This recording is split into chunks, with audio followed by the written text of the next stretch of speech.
श्री वाहिगुरु जी।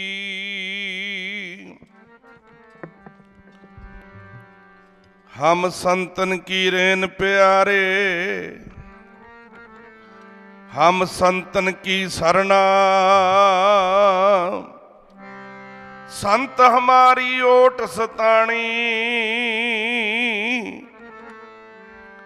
संत हमारा गहना।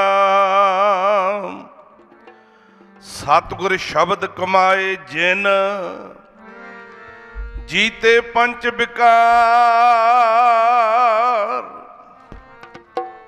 तिन संतन को बंदना, सिर चरणन पर धार।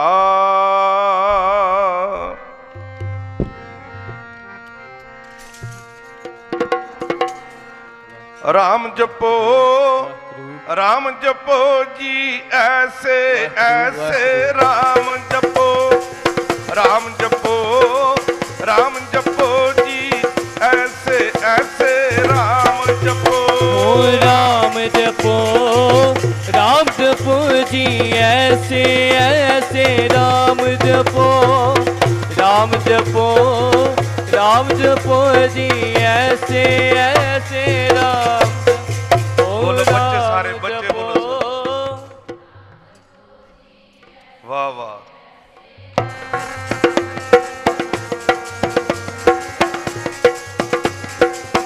ऐसे ऐसे राम जपो, राम जपो, राम जपो जी ऐसे ऐसे। राम जपो, राम जपो, राम जपो जी ऐसे ऐसे। राम जपो, राम जपो, राम जपो जी ऐसे ऐसे। राम जपो, राम जपो, राम जपो जी ऐसे ऐसे। राम जपो,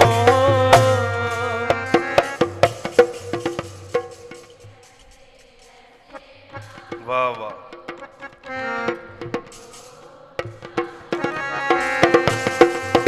ऐसे राम जपो, राम जपो, राम जपो, राम जपो, राम जपो। राम जपो, राम जपो, राम जपो जी राम जपो।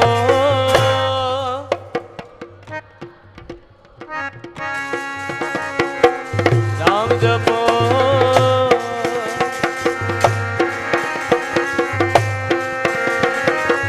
राम जपो, राम जपो जी ऐसे ऐसे। राम जपो, राम जपो, राम जपो जी ऐसे ऐसे। राम जपो, राम जपो, राम जपो जी ऐसे ऐसे। राम जपो, राम जपो, राम जपो जी ऐसे ऐसे।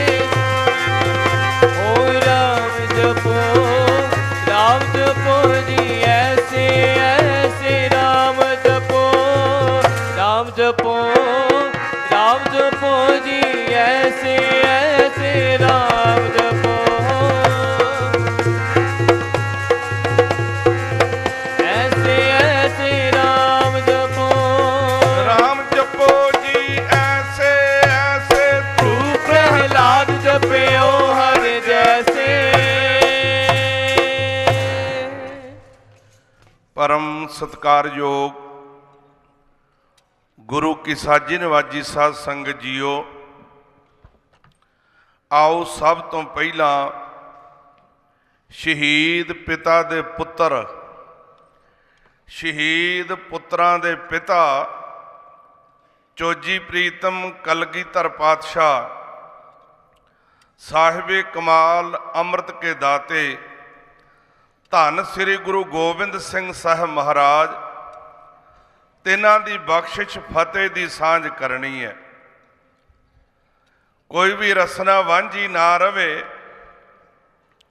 प्यारिओ, फतेह गज के बुलाउणी है। लिखिया जदों सिख नूं सिख मिले, बेटा ख्याल देना सारिਆਂ ने, ਜਦੋਂ ਸਿੱਖ ਨੂੰ ਸਿੱਖ ਮਿਲੇ ਤੇ ਉਦੋਂ ਦੋਨਾਂ ਸਿੱਖਾਂ ਦਾ ਆਪਸ ਵਿੱਚ ਕਿਵੇਂ ਸੰਬੰਧ ਜੁੜਨਾ ਚਾਹੀਦਾ ਹੈ, ਕੀ ਐਕਸ਼ਨ ਹੋਣਾ ਚਾਹੀਦਾ ਹੈ। ਪਿਆਰਿਓ, ਲਿਖਿਆ ਜਦੋਂ ਸਿੱਖ ਦੇ ਨੇਤਰਾਂ ਵਿੱਚ ਨੇਤਰ ਪੈ ਜਾਣ ਇੱਕ ਦੂਜੇ ਦੇ, ਦੋਨਾਂ ਦੇ ਇੱਕ ਦੂਜੇ ਦੇ ਨੇਤਰਾਂ ਵਿੱਚ ਨੇਤਰ ਪੈ ਜਾਣ ਤੇ ਦੋਨਾਂ ਸਿੱਖਾਂ ਦੇ ਮੁਖੜੇ ਖਿੜ ਜਾਣੇ ਚਾਹੀਦੇ ਨੇ। ਲਿਖਿਆ ਚਾਰ ਮਿਲੇ, ਦੋ ਇੱਕ ਦੇ ਨੇਤਰ ਤੇ ਦੋ ਦੂਜੇ ਦੇ ਕਿੰਨੇ ਬਣ ਗਏ? ਚਾਰ। ਕਹਿੰਦੇ ਚਾਰ ਮਿਲੇ 64 ਖਿਲੇ, 32 ਇੱਕ ਦੇ ਦੰਦ ਤੇ 32 ਦੂਜੇ ਦੇ ਕਿੰਨੇ ਬਣ ਗਏ? ਕਿੰਨੇ ਬਣ ਗਏ ਜੀ? 64। ਭਾਵ ਕਿ ਦੋਨਾਂ ਸਿੱਖਾਂ ਦੇ ਮੁਖੜੇ ਖਿੜਨੇ ਚਾਹੀਦੇ ਨੇ। ਚਾਰ ਮਿਲੇ, ਜਦੋਂ ਨੇਤਰਾਂ ਵਿੱਚ ਨੇਤਰ ਮਿਲ ਗਏ ਤੇ ਦੋਨਾਂ ਸਿੱਖਾਂ ਦੇ ਮੁਖੜੇ ਖਿੜ ਗਏ। ਜਿਹੜੇ 32 ਇੱਕ ਦੇ ਦੰਦ ਤੇ 32 ਦੂਜੇ ਦੇ 64 ਇਹ ਨਜ਼ਰ ਆਉਣੇ ਸ਼ੁਰੂ ਹੋ ਗਏ। ਗੱਜ ਕੇ ਆਖੋ ਸਤਨਾਮ ਸ਼੍ਰੀ ਵਾਹਿਗੁਰੂ। ਚਾਰ ਮਿਲੇ 64 ਖਿਲੇ। ਅੱਗੇ ਲਿਖਿਆ ਮਿਲੇ 20 ਕਰ ਜੋਰ। ਕਰ ਮੈਨੇ ਹੱਥ, ਕਰ ਮੈਨੇ ਹੱਥ। ਇੱਕ ਹੱਥ ਦੀਆਂ ਕਿੰਨੀਆਂ ਉਂਗਲੀਆਂ ਹੁੰਦੀਆਂ ਨੇ? ਦੂਜੇ ਦੀਆਂ ਮਿਲਾ ਕੇ ਕਿੰਨੀਆਂ ਬਣ ਗਈਆਂ? 10।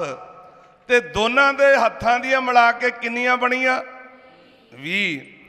ਲਿਖਿਆ ਚਾਰ ਮਿਲੇ 64 ਖਿਲੇ, ਮਿਲੇ 20 ਕਰ ਜੋਰ। ਕਰ ਮੈਨੇ ਹੱਥ, ਜੋਰ ਮੈਨੇ ਜੋੜ ਕੇ। ਮਿਲੇ 20 ਕਰ ਜੋਰ, ਗੁਰ ਸਿੱਖ ਕੋ ਗੁਰ ਸਿੱਖ ਮਿਲੇ। ਜਦੋਂ ਗੁਰੂ ਕਾ ਸਿੱਖ ਇੱਕ ਦੂਜੇ ਨੂੰ ਮਿਲੇ ਉਦੋਂ ਕੀ ਹੋਣਾ ਚਾਹੀਦਾ? ਜਦੋਂ ਫਤਿਹ ਬੁਲਾਉਣ। ਸ਼ਾਸਤਰਕਾਰਾਂ ਨੇ ਲਿਖਿਆ ਕਿ ਇਹ ਜਿਹੜਾ ਸਾਡਾ ਸਰੀਰ ਹੈ ਨਾ, ਇੱਕ ਸਰੀਰ ਦੇ ਰੋਮ 3.5 ਕਰੋੜ ਮੰਨੇ ਹੈ। ਕਿੰਨੇ? 3.5 ਕਰੋੜ। ਤੇ ਦੋਨਾਂ ਦੇ ਮਿਲਾ ਕੇ ਕਿੰਨੇ ਬਣ ਗਏ? 7 ਕਰੋੜ। ਲਿਖਿਆ ਚਾਰ ਮਿਲੇ 64 ਖਿਲੇ, ਮਿਲੇ 20 ਕਰ ਜੋਰ, ਗੁਰ ਸਿੱਖ ਕੋ ਗੁਰ ਸਿੱਖ ਮਿਲੇ। ਖਿਲੇ ਹੈ 7 ਕਰੋੜ। ਕਹਿਣ ਤੋਂ ਭਾਵ ਕਿ ਰੋਮ ਰੋਮ ਖਿੜ ਜਾਣਾ ਚਾਹੀਦਾ। ਜਦੋਂ ਸਿੱਖ ਨੂੰ ਸਿੱਖ ਮਿਲੇ, ਹੱਥ ਜੋੜ ਕੇ ਫਤਿਹ ਬੁਲਾਵੇ ਤੇ ਉਦੋਂ ਜਿਹੜਾ ਰੋਮ ਰੋਮ ਖਿੜ ਜਾਣਾ ਚਾਹੀਦਾ। ਇੱਕ ਗੱਲ ਹੋਰ ਸੁਣ ਲਿਓ, ਜਿਹੜੇ ਆਪਾਂ ਸਤਿ ਸ੍ਰੀ ਅਕਾਲ ਬੁਲਾਉਨੇ ਆ ਨਾ, ਇਹ ਸਾਡਾ ਆਪਸੀ ਮਿਲਾਪ ਦਾ ਨਾਰਾ ਨਹੀਂ ਹੈ, ਆਪਸੀ ਮਿਲਣ ਦਾ ਨਾਰਾ ਨਹੀਂ ਹੈ। ਇਹ ਸਾਡਾ ਜੰਗੀ ਨਾਰਾ ਹੈ। ਇਹ ਜਦੋਂ ਆਪਾਂ ਕੱਲਾ ਸਤਿ ਸ੍ਰੀ ਅਕਾਲ ਕਹਿੰਦੇ ਅਧੂਰਾ ਰਹਿ ਜਾਂਦਾ। ਇਹ ਪੂਰਾ ਕਦੋਂ ਹੁੰਦਾ? ਇਹ ਸਾਡਾ ਜੰਗੀ ਨਾਰਾ, ਫਤਿਹ ਦਾ ਨਾਰਾ। ਇਹ ਪੂਰਾ ਤਾਂ ਹੁੰਦਾ ਇੱਕ ਪਾਸਿਓਂ ਬੋਲੇ ਸੋ ਨਿਹਾਲ ਤੇ ਦੂਜੇ ਪਾਸਿਓਂ ਸਤਿ ਸ਼੍ਰੀ ਅਕਾਲ ਆਖਿਆ ਜਾਵੇ, ਫੇਰ ਇਹ ਪੂਰਾ ਹੁੰਦਾ। ਸੋ ਪਿਆਰਿਓ, ਇਹ ਜਿਹੜਾ ਆਪਸੀ ਮਿਲਾਪ ਦਾ ਫਿਰ ਨਾਰਾ ਕੀ ਹੈ? ਰਹਿਤਨਾਮਿਆਂ ਵਿੱਚ ਲਿਖਿਆ ਹੈ, ਆਗੇ ਆਵਤ ਸਿੰਘ ਜੋ ਪਾਵੈ, ਵਾਹਿਗੁਰੂ ਜੀ ਕੀ ਫਤਿਹ ਬੁਲਾਵੈ। ਫਿਰ ਪੜੋ ਇੱਕ ਵਾਰ, ਆਗੇ ਆਵਤ ਸਿੰਘ ਜੋ ਪਾਵੈ, ਸਿੰਘ ਜੋ ਪਾਵੈ, ਵਾਹਿਗੁਰੂ ਜੀ ਕੀ ਫਤਿਹ ਬੁਲਾਵੈ। ਇਹ ਵਾਹਿਗੁਰੂ ਜੀ ਵਾਲੀ ਫਤਿਹ ਬੁਲਾਉਣੀ ਹੈ। ਜਦੋਂ ਆਪਸ ਵਿੱਚ ਮਿਲਣਾ, ਸਤਿ ਸ੍ਰੀ ਅਕਾਲ ਤਾਂ ਬੁਲਾਉਣਾ ਜੇ ਬੋਲੇ ਸੋ ਨਿਹਾਲ ਅਗਲਾ ਆਖੇ ਤੇ। ਰਹੋ ਵਿਚਾਰ, ਆਓ ਇਸ ਪਾਸੇ ਨਾ ਜ਼ਿਆਦਾ ਜਾਈਏ। ਆਓ ਹੁਣ ਕੋਈ ਰਸਨਾ ਵਾਂਝੀ ਨਹੀਂ ਰਹਿਣੀ ਚਾਹੀਦੀ। ਗੱਜ ਵੱਜ ਕੇ ਫਤਿਹ ਦਾ ਜਵਾਬ ਦਿਓ। ਸਾਰੇ ਆਖੋ ਜੀ ਵਾਹਿਗੁਰੂ ਜੀ ਕਾ ਖਾਲਸਾ, ਵਾਹਿਗੁਰੂ ਜੀ ਕੀ ਫਤਿਹ। ਬੇਸ਼ੱਕ ਆਪਾਂ बहुत ही सत्कारयोग श्रीमान संत बाबा तेजा सिंह जी,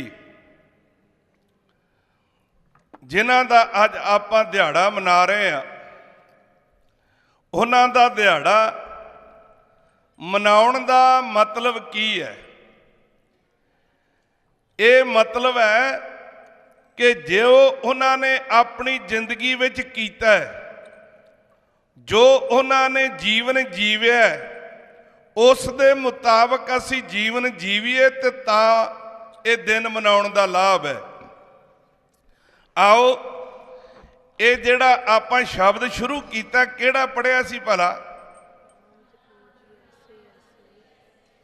हाँ, राम जपो जी ऐसे ऐसे। ये मैं तां शुरू कीता, ये संकेत तुहाडे वल दिता गया, सानू वड्डियां नूं। ये आख्या गया जी राम जपो जी ऐसे ऐसे। फिर पूछया कबीर साहब कैसे कैसे जपीए? जदों कोई काम कहंदा ना भी आह काम कर, फिर आपां पुछदे हां जी ये किवें होएगा? आपां पुछदे हां किवें होएगा? इसे तरह कबीर साहब जी कहंदे राम जपो जी ऐसे ऐसे। फिर पूछया जी कैसे कैसे? ते कबीर साहब ने एक 5 साल दे बच्चे की उदाहरण दी है, एक 7 साल दे बच्चे की। किन्नी? एक 5 साल का बच्चा, एक 7 साल का बच्चा। उदाहरण दे के आख्या कि जे राम जपना, रब का नाम लैना, इंज लवो जिवें ध्रुव ते प्रहलाद ने जपया। राम जपो जी ऐसे ऐसे, ध्रुव प्रहलाद जपियो हर जैसे।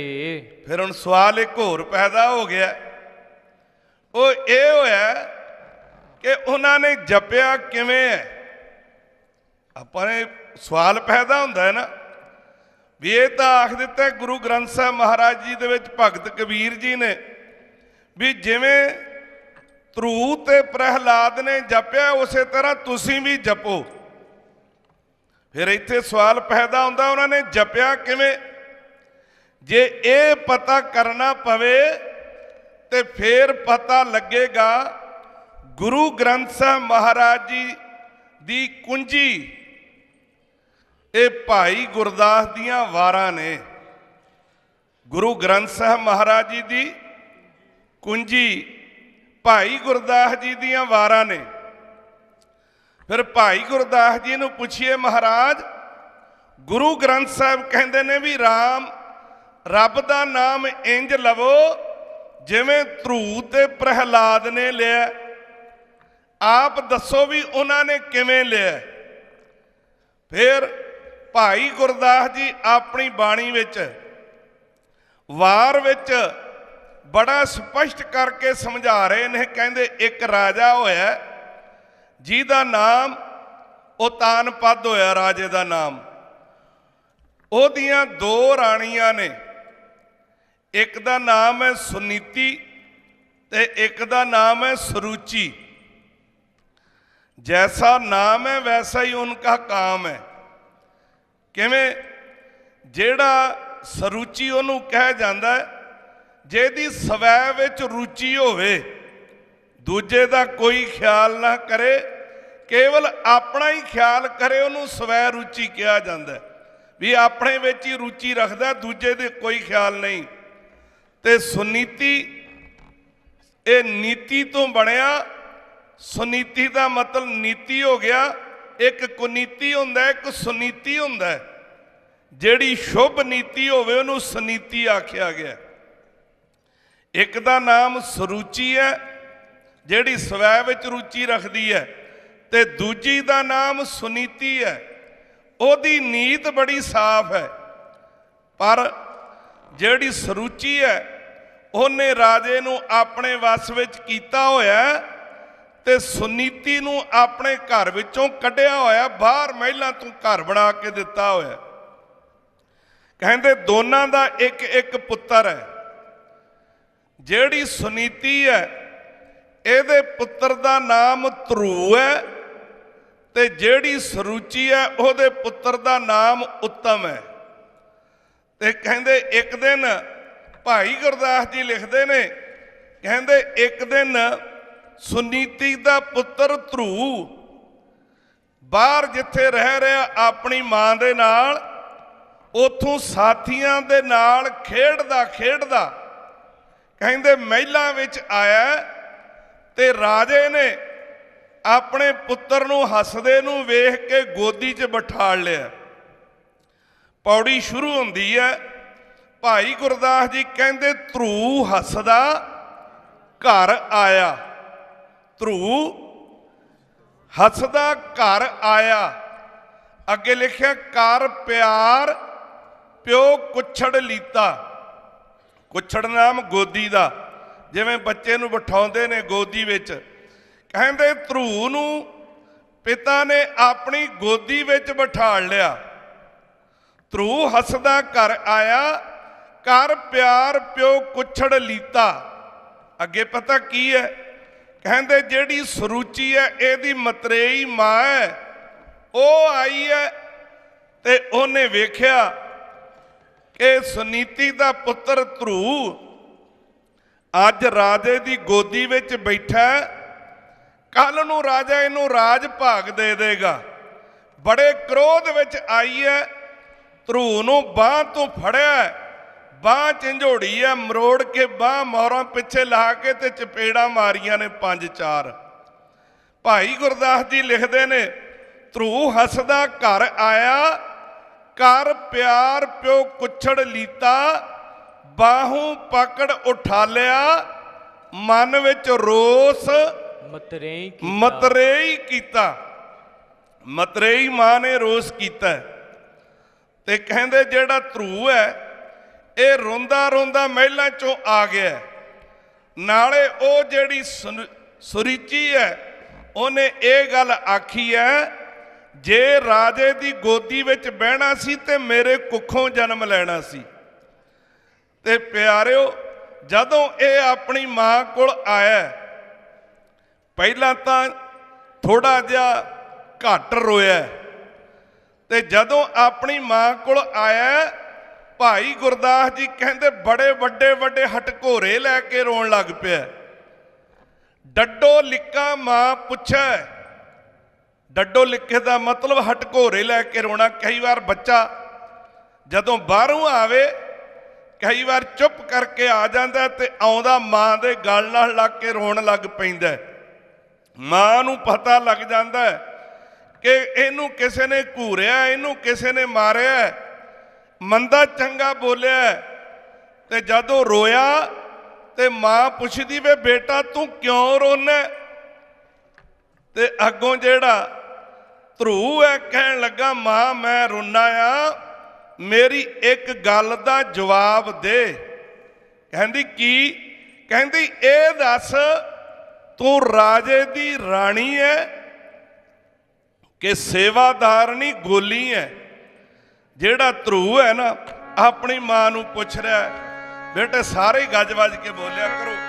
ਪਹਿਲਾਂ ਦਾਸ ਬੋਲੇਗਾ, ਫਿਰ ਬਾਅਦ ਵਿੱਚ ਜਥੇਵਾਲ ਸਿੰਘ, ਫਿਰ ਸਾਰਿਆਂ ਬੱਚਿਆਂ ਨੇ ਗੱਜ ਵੱਜ ਕੇ ਧਾਰਨਾ 'ਚ ਬੋਲਣਾ, ਕਿਉਂਕਿ ਇਹ ਜਿਹੜੀਆਂ ਧਾਰਨਾ ਦੇ ਜਨਮਦਾਤਾ ਨੇ ਉਹ ਇਸੇ ਹੀ ਸੰਸਥਾ ਦੇ ਮੁਖੀ ਸੰਤ ਬਾਬਾ ਅਤਰ ਸਿੰਘ ਜੀ ਮਸਤੂਆਣਾ ਸਾਹਿਬ ਵਾਲੇ, ਜਿਨ੍ਹਾਂ ਨੇ ਇਹ ਧਾਰਨਾ ਵਾਲਾ ਕੀਰਤਨ ਆਰੰਭ ਕੀਤਾ। ਆਓ ਆਪੋ ਆਪਣੀ ਵਾਰੀ ਵਿੱਚ ਸਾਰਿਆਂ ਨੇ ਗੱਜ ਵੱਜ ਕੇ ਬੋਲਣਾ। ਤੂੰ ਰਾਣੀ ਐ ਕਿ ਗੋਲੀ ਮਾਏ ਮੇਰੀਏ, ਰੋਂਦਾ ਹੈ ਧਰੂ ਪੁੱਛਦਾ। ਤੂੰ ਰਾਣੀ ਐ ਕਿ ਗੋਲੀ ਮਾਏ ਮੇਰੀਏ, ਰੋਂਦਾ ਹੈ ਧਰੂ ਪੁੱਛਦਾ। ਓ ਤੂੰ ਰਾਣੀ ਹੈ ਕਿ ਗੋਲੀ ਮਾਏ ਮੇਰੀਏ, ਰੋਂਦਾ ਹੈ ਧਰੂ ਪੁੱਛਦਾ। ਤੂੰ ਰਾਣੀ ਹੈ ਕਿ ਗੋਲੀ ਮਾਏ ਮੇਰੀਏ, ਰੋਂਦਾ ਹੈ ਧਰੂ ਪੁੱਛਦਾ।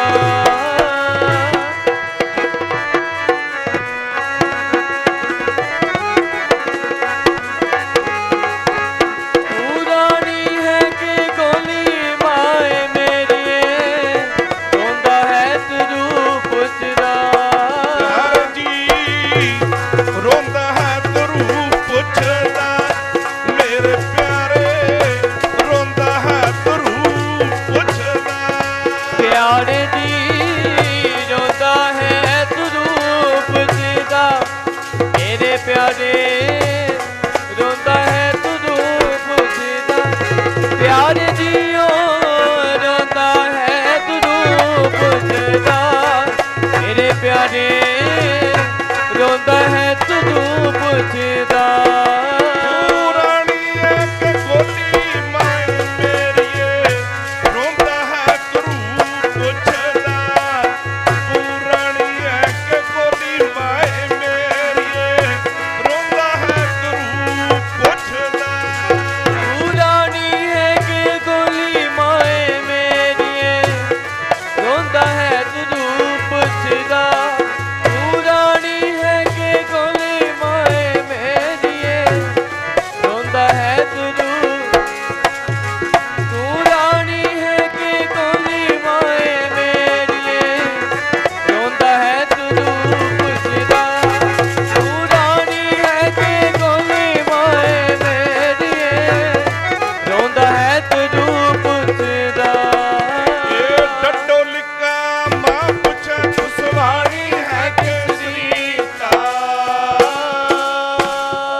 अपनी मां कोल भाई गुरदास जी लिखते डड्डो लिका मां पुछै, नाले हटघोरे लै रहा रो रहा ते मां नूं पुछदा तू सुवाणी है कि सरीता, ये दस राजे दी राणी है कि गोली है। प्यारिओ एक गुरु की बाणी विच शब्द आउंदा है, ये जिहड़ी सरूची है ये ईरखा कर रही है। बेटा एक गल नोट कर लियो, जिंदगी विच तुहाडे काम आउण वाली एक पंक्ति है गुरु की बाणी दी। वो पंक्ति ये है कि ये जिवें सरूची दे अंदर साड़ा है, ईरखा है, जिन्हों गुरबाणी विच साड़ा भी आख्या, ईरखा भी आख्या ते पराई तात भी आख्या। बेटा एक डब्बी हुंदी है, उहदे विच तील हुंदी है, जिहड़ी तील है ना ये पहला अपना मूँह साड़दी है, जदों उत्ते रगड़दे हैं ना पहला अपना मूँह साड़दी है ते बाद विच किसे नूं साड़े ते भावें ना साड़े पर अपना मूँह जरूर साड़ लैंदी है पहला। ते इसे ही तरह जेदे अंदर पराई तात आ जावे वो किसे दा नुकसान करे ते भावें ना करे अपना जरूर कर लैंदा। गुरु की बाणी एक पंक्ति है बेटा, ये सारे याद कर लियो, जिंदगी च काम आउण वाली है। क्योंकि जिहड़ी ईरखा है ना ये तां निक्की निक्की गल ते टबला मारी जाती, निक्की निक्की गल ते ये तो अपने विच भी जे कोई वध पढ़न लग जावे उहदे नाल ही ईरखा आ जाती है। गज के आखो सतनाम श्री वाहिगुरू। ये नहीं कि मैं वध पढ़ के इत्थों अगे लंघना, नहीं ये ईरखा हुंदी है भी ये पिछे किवें आवे। गुरु की बाणी का फैसला है प्यारिओ, ईरखा हुंदी है किसी ने चंगा घर बना लिया, कोई चंगा पढ़ गया, किसी ने रुतबा चंगा हासिल कर लिया, किसी ने गड्डी चंगी लै ली, किसी ने कपड़े ही चंगे पा ले, ये वेख के ही साड़ा आई जाता है। ते गुरु की बाणी का फैसला एक पंक्ति जे कमा लीए साड़ी जिंदगी सवर सकती है। गुरु की बाणी का फैसला है जिस दे अंदर तात पराई होवे, पढ़ो सारे, जिस दे अंदर तात पराई होवे, जिस दे अंदर तात पराई होवे, तिसदा कदे ना होवई भला, तिसदा कदे ना होवी भला। फिर पढ़ो, जिस दे अंदर तात पराई होवे तिसदा कदे ना होवई भला। सो प्यारे जेदे अंदर पराई तात आ गई ना, ईरखा आ गई, साड़ा आ गया, कहंदे ओदे कदे भी भला नहीं हो सकता। क्योंकि अंदर सड़ जाता, सड़ी धरती ते कुछ भी बीजो।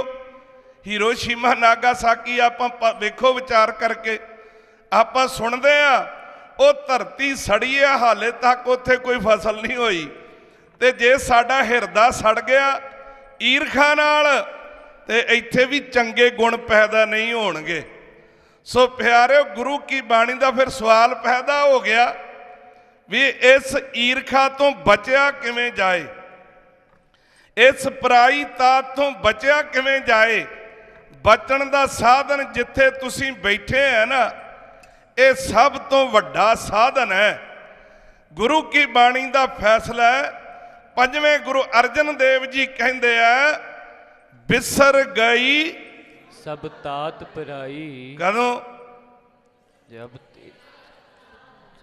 ਹਾਂ, ਬਿਸਰ ਗਈ ਸਭ ਤਾਤ ਪਰਾਈ। ਕਦੋਂ? ਜਬ ਤੇ ਸਾਧ ਸੰਗਤ ਮੋਹਿ ਪਾਈ। ਫਿਰ ਆਪਾਂ ਕਹਿ ਦੇਣਾ, ਨਾ ਕੋ ਬੈਰੀ ਨਹੀਂ ਬੇਗਾਨਾ ਸਗਲ ਸੰਗ ਹਮਕੋ ਬਣਿਆਈ। ਇਹ ਤਾਂ ਆਏਗੀ ਜੇ ਸਾਡੇ ਅੰਦਰ ਈਰਖਾ ਨਾ ਹੋਏਗੀ।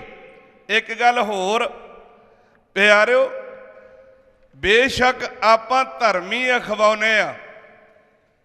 ਅੱਜ ਗੱਲ ਚੱਲ ਰਹੀ ਸੀ ਰਸਤੇ ਵਿੱਚ ਆਉਂਦਿਆਂ, ਕੋਈ ਕੈਂਪ ਲੱਗਾ ਸੀ ਕਿਸੇ ਧਰਮ ਦਾ, ਉੱਥੇ ਵਿਚਾਰ ਚੱਲ ਪਈ ਵੀ ਧਰਮ ਦੀ ਡੈਫੀਨੇਸ਼ਨ ਕੀ ਹੈ, ਧਰਮ ਆਉਂਦਾ ਕਿਵੇਂ ਹੈ।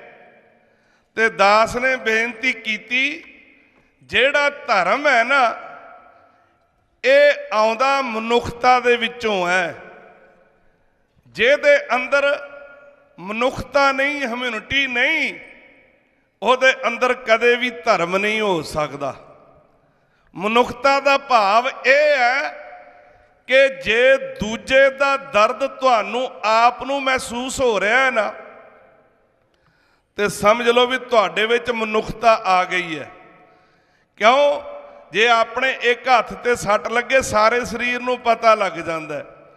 ਜੇ ਆਪਾਂ ਸਾਰਿਆਂ ਨੂੰ, ਸਮੁੱਚੀ ਮਨੁੱਖਤਾ ਨੂੰ ਆਪਣੀ ਸਮਝਾਂਗੇ, ਤੇ ਜੇ ਉਹਨਾਂ ਨੂੰ ਕੋਈ ਕਸ਼ਟ ਆਏਗਾ ਤੇ ਸਾਨੂੰ ਮਹਿਸੂਸ ਹੋਣਾ ਚਾਹੀਦਾ, ਦੂਜੇ ਦਾ ਦਰਦ ਸਾਨੂੰ ਮਹਿਸੂਸ ਹੋਣਾ ਚਾਹੀਦਾ। ਪਿਆਰਿਓ, ਗੁਰੂ ਕੀ ਬਾਣੀ ਦਾ ਫੈਸਲਾ ਹੈ, ਜਿੰਨਾ ਚਿਰ ਤੇਰੇ ਵਿੱਚ ਮਨੁੱਖਤਾ ਨਹੀਂ, ਉਹਨਾਂ ਚਿਰ ਤੂੰ ਧਰਮੀ ਨਹੀਂ ਹੋ ਸਕਦਾ। ਗੁਰੂ ਕੀ ਬਾਣੀ ਦਾ ਫੈਸਲਾ ਆਪਾਂ ਰੋਜ਼ ਪੜ੍ਹਦੇ ਆ, ਧੌਲ ਧਰਮ ਦਇਆ ਕਾ ਪੂਤ। ਦਇਆ ਹੀ ਤੇ ਮਨੁੱਖਤਾ ਹੈ ਨਾ, ਦਇਆ ਹੀ ਮਨੁੱਖਤਾ ਹੈ। ਜੇ ਸਾਡੇ ਅੰਦਰ ਦਇਆ ਆਏਗੀ ਤੇ ਧਰਮ ਪੈਦਾ ਹੋਏਗਾ। ਜੇ ਮਾਂ ਹੋਏਗੀ ਤੇ ਬੱਚਾ ਪੈਦਾ ਹੋਏਗਾ। ਜੇ ਬੱਚਾ ਕਵੇ ਮੈਂ ਹਾਂ, ਮੇਰੀ ਮਾਂ ਹੈ ਹੀ ਨਹੀਂ, ਇਹ ਹੋ ਸਕਦਾ? ਇੰਪੋਸੀਬਲ, ਇਹ ਨਹੀਂ ਹੋ ਸਕਦਾ। ਇਹ ਮਾਂ ਪਹਿਲਾਂ ਹੋਏਗੀ, ਬੱਚਾ ਬਾਅਦ ਵਿੱਚ ਹੋਏਗਾ। ਇਸੇ ਤਰ੍ਹਾਂ ਪਹਿਲਾਂ ਸਾਡੇ ਅੰਦਰ ਦਇਆ ਆਏਗੀ। ਜੇ ਦਇਆ ਆਏਗੀ ਫਿਰ ਅਸੀਂ ਧਰਮੀ ਬਣਾਂਗੇ। ਰਹੋ ਵਿਚਾਰ, ਉਹ ਜਿਹੜੀ ਸਰੂਚੀ ਹੈ ਉਹਦੇ ਅੰਦਰ ਦਇਆ ਨਹੀਂ, ਉਹਦੇ ਅੰਦਰ ਈਰਖਾ ਹੈ, ਸਾੜਾ ਹੈ, ਪਰ ਉਹਦਾ ਕੁਝ ਨਹੀਂ ਬਣਿਆ। ਇਹ ਜਦੋਂ ਆ ਕੇ ਆਪਣੀ ਮਾਂ ਦੇ ਕੋਲ ਕਹਿੰਦਾ, ਧਰੂ ਕਹਿੰਦਾ, ਮਾਂ ਮੈਨੂੰ ਇਹ ਦੱਸ, ਤੂੰ ਰਾਜੇ ਦੀ ਰਾਣੀ ਹੈ ਕਿ ਗੋਲੀ ਹੈ? ਅੱਗੋਂ ਪਤਾ ਮਾਂ ਕੀ ਕਹਿੰਦੀ? ਕਹਿੰਦੇ ਵੀ ਦੱਸ ਬੇਟਾ, ਕਿਉਂ, ਕੀ ਗੱਲ ਹੋਈ ਹੈ? ਡੱਡੋ ਲਿਕਾ ਮਾਂ ਪੁੱਛੇ, ਤੂੰ ਸਵਾਣੀ ਹੈ ਕਿ ਸਰੀਤਾ? ਅੱਗੋਂ ਮਾਂ ਕਹਿੰਦੀ, ਸਵਾਣੀ ਹਾਂ ਮੈਂ ਜਨਮ ਦੀ। ਕਹਿੰਦੇ ਮੈਂ ਤੇ ਰਾਜੇ ਦੇ ਘਰ ਜਨਮ ਲਿਆ, ਤੇਰਾ ਦਾਦਾ ਰਾਜਾ ਸੀ, ਉਹਦੇ ਘਰ ਵਿਆਹੀ, ਤੇਰਾ ਪਿਤਾ ਵੀ ਰਾਜਾ। ਫਿਰ ਕਹਿੰਦਾ ਮਾਂ ਮੈਨੂੰ ਚਪੇੜਾਂ ਕਿਉਂ ਵੱਜੀਆਂ? ਤੇ ਨਾਲੇ ਛੋਟੀ ਮਾਂ ਨੇ ਇਹ ਕਿਉਂ ਆਖਿਆ ਵੀ ਮੇਰੇ ਕੁੱਖੋਂ ਜਨਮ ਲੈਣਾ ਸੀ? ਤੇ ਉਧਰੋਂ ਮਾਂ ਚੰਗੀ ਸੀ ਕਿਉਂਕਿ ਸੁਨੀਤੀ ਸੀ, ਚੰਗੀ ਨੀਤ ਵਾਲੀ ਸੀ। ਉਹਨੇ ਇਹ ਨਹੀਂ ਕਿਹਾ ਬੇਟਾ ਕੋਈ ਨਹੀਂ, ਵੱਡਾ ਹੋ ਕੇ ਡਾਂਗ ਨਾ ਖੋਹ ਲਈ ਰਾਜ, ਅੱਧਾ ਤਾਂ ਤੇਰਾ ਬਣਦਾ ਹੀ ਹੈ। ਨਹੀਂ, ਕਹਿਣ ਲੱਗੀ ਵੇ ਬੇਟਾ, ਇਹ ਰਾਜ ਜਿਹੜਾ ਸਾਨੂੰ ਤਾਂ ਇਹ ਤੈਨੂੰ ਚਪੇੜਾਂ ਪਈਆਂ ਨੇ ਕਿਉਂਕਿ ਆਪਾਂ ਉਹ ਨਾਮ ਜਪਿਆ ਨਾ, ਭਗਤੀ ਕੀਤੀ ਰੱਬ ਦੀ, ਕਿੱਥੋਂ ਭਾਲੇ ਰਾਜ ਗੱਦੀਆਂ। ਨਾਮ ਜਪਿਆ ਨਾ, ਭਗਤੀ ਕੀਤੀ ਰੱਬ ਦੀ, ਕਿੱਥੋਂ ਭਾਲੇ ਰਾਜ ਗੱਦੀਆਂ। ਉਹ ਨਾਮ ਜਪਿਆ ਨਾ, ਭਗਤੀ ਕੀਤੀ ਰੱਬ ਦੀ, ਕਿਥੋਂ ਪਾਲੇ ਰਾਜ ਗਤੀਆਂ, ਨਾਮ ਜਪਿਆ ਨਾ ਭਗਤੀ ਕੀਤੀ ਰੱਬ ਦੀ। ਕਿਥੋਂ ਪਾਲੇ ਰਾਜ ਗਤੀਆਂ, ਬੋਲੋ ਬੇਟਾ ਸਾਰੇ। ਨਾਮ ਜਪਿਆ ਨਾ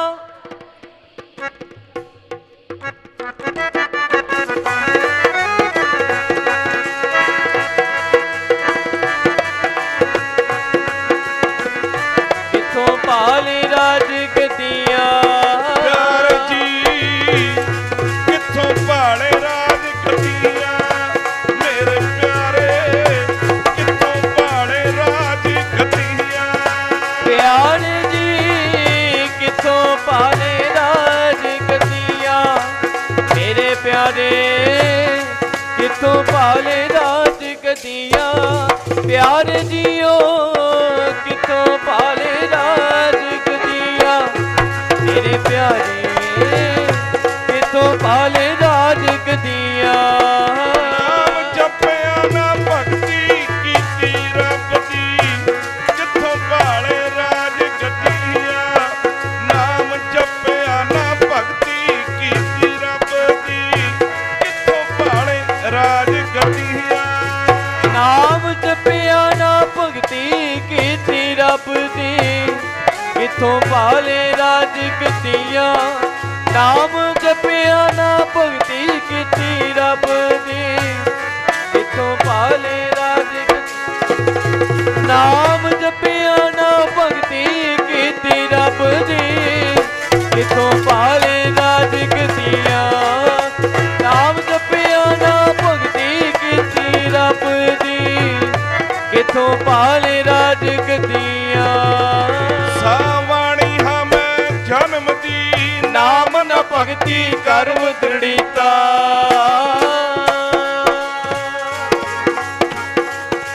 ਮਾਂ ਕਹਿਣ ਲੱਗੀ ਬੇਟਾ ਰਾਜੇ ਦੇ ਘਰ ਜਨਮੀ ਸਾਂ, ਰਾਜੇ ਦੇ ਘਰ ਵਿਆਹੀ ਗਈ ਆ। ਫੇਰ ਬੇਟਾ ਕਹਿੰਦਾ ਮੇਰੇ ਚਪੇੜਾਂ ਕਿਉਂ?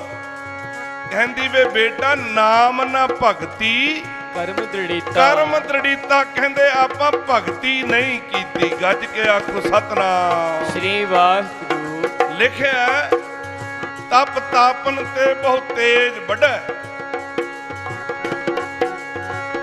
ਜੇ ਪਿਆਰਿਓ ਕਹਿੰਦੇ ਪਹਿਲਾਂ ਭਗਤੀ ਕਰੀਏ ਤੇ ਰਾਜ ਪ੍ਰਾਪਤ ਹੁੰਦਾ ਹੈ।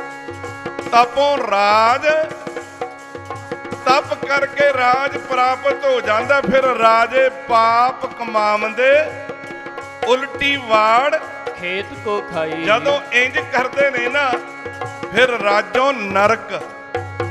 ਰਾਹ ਵਿਚਾਰ ਕਹਿਣ ਲੱਗਾ ਮਾਂ ਫਿਰ ਇਹ ਜਿਹੜਾ ਰਾਜ ਆ ਮੈਂ ਲੈਣਾ ਚਾਹੁੰਦਾ, ਕਿਵੇਂ ਮਿਲੇਗਾ? ਤੇ ਮਾਂ ਨੇ ਆਖਿਆ ਬੇਟਾ ਜੇ ਰਾਜ ਲੈਣਾ ਨਾ, ਰਾਜ ਮਿਲੇ ਜੀ ਭਗਤੀ ਤੋਂ, ਰਾਜ ਮਿਲੇ ਜੀ ਭਗਤੀ ਤੋਂ। ਓ ਰਾਜ ਮਿਲੇ ਜੀ ਭਗਤੀ ਤੋਂ, ਰਾਜ ਮਿਲੇ ਜੀ ਭਗਤੀ।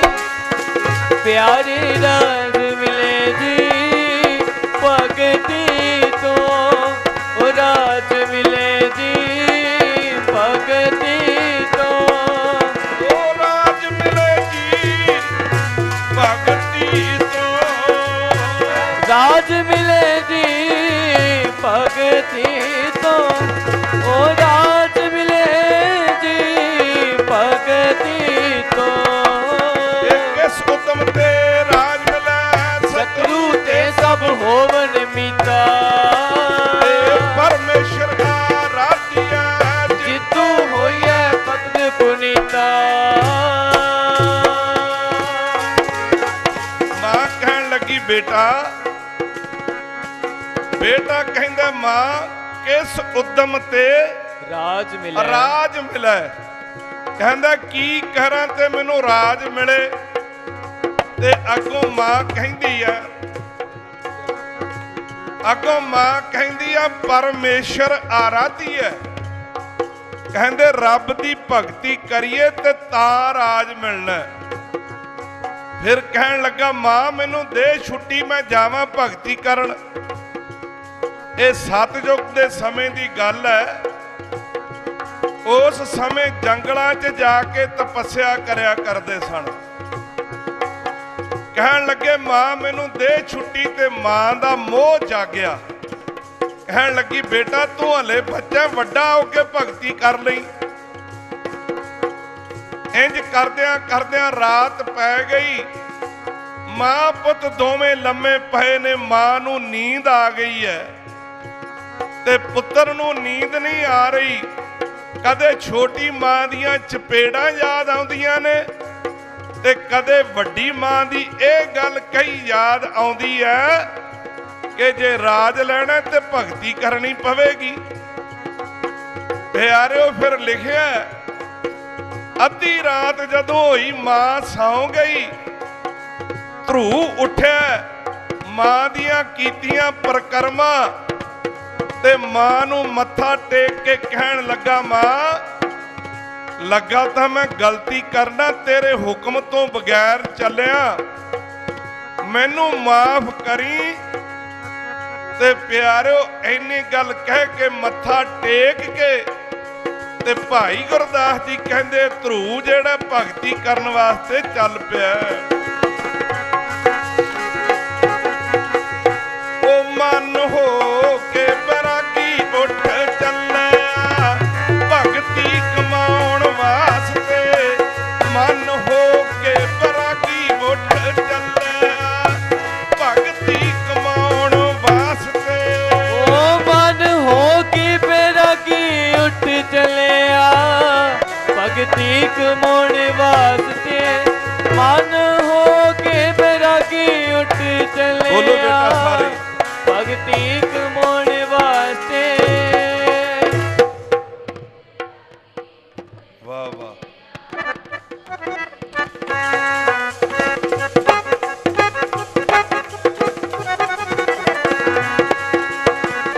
भगती कमाउण वास्ते। प्यारे जी भगती कमाउण वास्ते मेरे प्यारे भगती कमाउण वास्ते। प्यारे जी भगती कमाउण वास्ते मेरे प्यारे भगती कमाउण वास्ते। कमाउण वास्ते मेरे प्यारे भगती कमाउण वास्ते। मन हो के बैरागी उठ चलिया भगती कमाउण वास्ते। मन हो के बैरागी उठ चलिया भगती कमाउण वास्ते। मन हो के बैरागी उठ चलिया भगती कमाउण वास्ते। मन हो के बैरागी उठ चलिया भगती कमाउण वास्ते। मन हो के बैरागी उठ चलिया भगती कमाउण वास्ते। मन हो के बैरागी उठ चलिया भगती कमाउण वास्ते। बाहर चलिया करन तप मन बैरागी होए अतीता। बाहर चलिया करन तप मन बैरागी होए अतीता। भाई गुरदास जी कहंदे आ ਇਹ ਜਦੋਂ ਜੰਗਲ ਵਿੱਚ ਜਾ ਰਿਹਾ ਹੈ, ਜੰਗਲ ਵਿੱਚ ਵੜਨ ਲੱਗਾ ਤੇ ਇੱਕ ਮਹਾਤਮਾ ਮਿਲ ਗਿਆ। ਉਸ ਮਹਾਤਮਾ ਦਾ ਨਾਮ ਭਾਈ ਗੁਰਦਾਸ ਜੀ ਨੇ ਨਾਰਦ ਲਿਖਿਆ। ਨਾਰਦ ਭਾਈ ਗੁਰਦਾਸ ਜੀ ਕਹਿੰਦੇ ਆ ਜਦੋਂ ਨਾਰਦ ਮਿਲਿਆ ਮਾਂ ਨੇ ਸੰਸਕਾਰ ਚੰਗੇ ਦਿੱਤੇ ਸਨ ਤੇ ਉਸ ਸਮੇਂ ਵੇਖਦਿਆਂ ਸਾਰ ਧਰੂ ਦਾ ਮਨ ਖੁਸ਼ ਹੋ ਗਿਆ ਕਿ ਮੈਂ ਭਗਤੀ ਕਰਨ ਵਾਸਤੇ ਚੱਲਿਆ। ਮੈਨੂੰ ਜੰਗਲ ਤੋਂ ਵੜਨ ਤੋਂ ਪਹਿਲਾਂ ਪਹਿਲਾਂ ਹੀ ਇੱਕ ਮਹਾਤਮਾ ਦੇ ਦਰਸ਼ਨ ਹੋ ਗਏ ਨੇ ਤੇ ਦਰਸ਼ਨ ਕਰਦਿਆਂ ਸਾਰ ਇਹ ਪੜ੍ਹਨਾ ਸ਼ੁਰੂ ਕਰ ਦਿੱਤਾ। ਉਹ ਵੱਡੇ ਭਾਗਾਂ ਦੀ ਨਿਸ਼ਾਨੀ ਮਨਾ ਮੇਰਿਆ ਸੰਗ ਹੋ ਗਿਆ ਸਾਧੂਆਂ ਦਾ। ਵੱਡੇ ਭਾਗਾਂ ਦੀ ਨਿਸ਼ਾਨੀ ਮਨਾ ਮੇਰਿਆ ਸੰਗ ਹੋ ਗਿਆ ਸਾਧੂਆਂ ਦਾ। ਉਹ ਵੱਡੇ ਭਾਗਾਂ ਦੀ ਨਿਸ਼ਾਨੀ ਮਨਾ ਮੇਰਿਆ ਸੰਗ ਹੋ ਗਿਆ ਸਾਧੂਆਂ ਦਾ। ਵੱਡੇ ਭਾਗਾਂ ਦੀ ਨਿਸ਼ਾਨੀ ਮਨਾ ਮੇਰਿਆ ਸੰਗ ਹੋ ਗਿਆ ਸਾਧੂਆਂ ਦਾ। ਬੋਲੋ ਬੇਟਾ ਸਾਰੇ ਗੱਜ ਕੇ ਵਾਹ ਵਾਹ।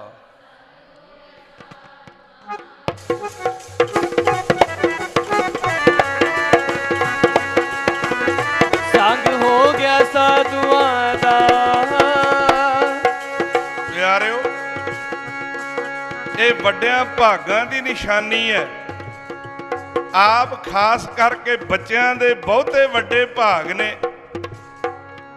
ਪਿਆਰਿਓ ਜਿੱਥੇ ਵਿਦਿਆ ਦਾ ਦਾਨ ਮਿਲ ਰਿਹਾ ਹੈ ਉਹਦੇ ਨਾਲ ਨਾਲ ਸ੍ਰੀਮਾਨ ਸੰਤ ਬਾਬਾ ਇਕਬਾਲ ਸਿੰਘ ਜੀ ਜਿਨ੍ਹਾਂ ਨੇ ਇਹ ਤਹਈਆ ਕੀਤਾ ਹੋਇਆ ਕਿ ਅਨਪੜ੍ਹਤਾ ਜਿਹੜੀ ਹੈ ਇਹ ਬਿਲਕੁਲ ਖਤਮ ਕਰ ਦੇਣੀ ਹੈ। ਇਹ ਵਿਦਿਆ ਵੀ ਜਿਹੜੀ ਹੈ ਜਿਵੇਂ ਪਹਿਲਾਂ ਵਿਚਾਰ ਕੀਤਾ ਜਾ ਰਿਹਾ ਸੀ ਇਹ ਰੁੱਖੀ ਵਿਦਿਆ ਨਹੀਂ ਪੈਦਾ ਕਰਨੀ। ਇਹ ਉਹ ਵਿਦਿਆ ਨਹੀਂ ਪੈਦਾ ਕਰਨੀ ਜਿਹਦੇ ਕਰਕੇ ਸਾਡੇ 'ਚ ਰੁੱਖਾਪਣ ਆਵੇ। ਵਿਦਿਆ ਉਹ ਪੈਦਾ ਕਰਨੀ ਹੈ। ਵਿਦਿਆ ਦੇ ਨਾਲ ਨਾਲ ਇਹ ਗੁਰਮਤਿ ਦਾ ਗਿਆਨ। ਪਿਆਰਿਓ ਵਿਦਵਾਨ ਹੋ ਜਾਣਾ ਕੋਈ ਬਹੁਤੀ ਵੱਡੀ ਗੱਲ ਨਹੀਂ। ਗੁਰੂ ਕੀ ਬਾਣੀ ਦਾ ਫੈਸਲਾ ਹੈ।